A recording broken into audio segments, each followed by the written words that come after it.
On behalf of Access, a very, very warm welcome this morning to another great inspiration and a great discussion for Roundtable for Greater Western Sydney Regional Roundtable. Today we continue our story on aged care. Last time we spoke about the descriptive nature of aged care. This time we're going to look for marketing opportunities and to look at scoping some studies either at an academic or business level. In fact, I think it's going to be both.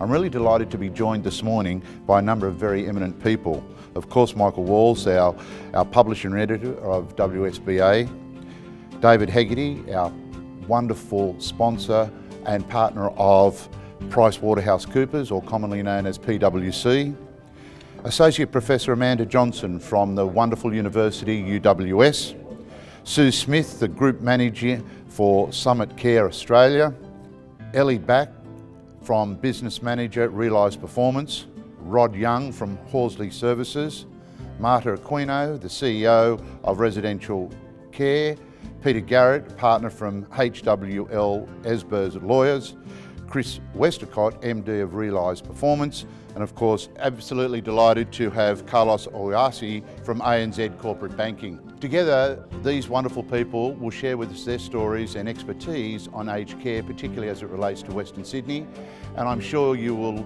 join with me in learning much about that and looking for and finding opportunities to build business, to help your loved ones, and of course become better equipped to understand aged care in Western Sydney.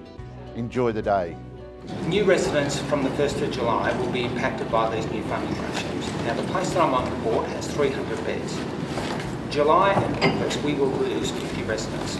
So all of a sudden, these new funding regimes and the new pricing schedules and the means testing and all of this stuff and the RADs and the DABs and all of the things that are actually going to impact upon aged care are all going to happen in 118 days. And will have an effect on the industry within a period of 2 months. Commitments out to clients in different segments, we're at circa $4 billion.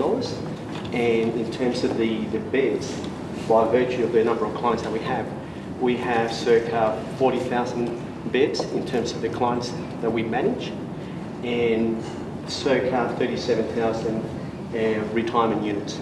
So all that, when you equate that in terms of resident numbers, our market share is about 30%.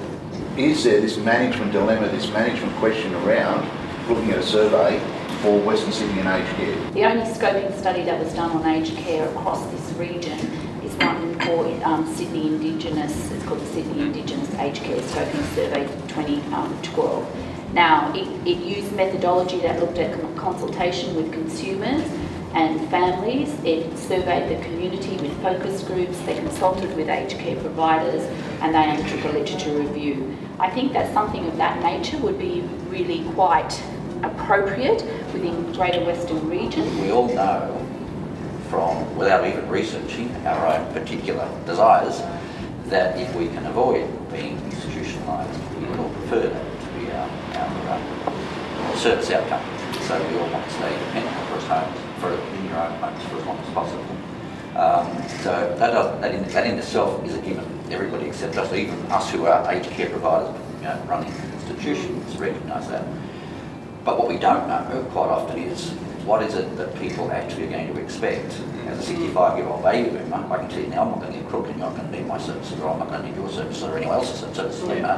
A very unrealistic expectation, because if I do live to my mid-80s, there's a very high likelihood of getting some level of service. Part of the survey, to answer your question, Jim, would be, what do we got? The second part of the question would be, what do we need? And the third part of the question is, what does the consumer want? Okay, we do that, and that's very important to have all the figures and indicators, what is the future for aged care. But my question is, where do we finish with that? Because we, in aged care, is a long history, white paper, green paper, and all the other papers sent to the government, and then it's there somewhere. The challenge is, how do I keep that alive for next year and the subsequent years? Absolutely. I mean, in property terms, we do due diligence. It gets a picture on a day. The continuing due diligence is the really clever stuff. Because they don't have the capacity to deal with the changes. Now, there are, from a legal perspective, there are changes to the way you handle data, resident data in terms of the privacy, workplace reforms. So it does. There will be consolidation. So The other thing is how well prepared are the operators out there for that change? We have done some consumer research with our current consumers about what they want, what they anticipate they're going to need for the future. With Balcombe Hills, we're still looking at you know, the whole thing about, do people want single rooms, do they want multi-bedrooms? There's anecdotal evidence out there about what consumers actually do want. Some people, and it is an individual need, some are wanting single rooms, others are saying no, they never grew up in single, you know, they grew up in a household where they shared rooms with people, so no, they don't want to be alone, they want multi-bedrooms. But we don't actually know, and again with the pricing piece coming on board, what are people going to be prepared to pay for?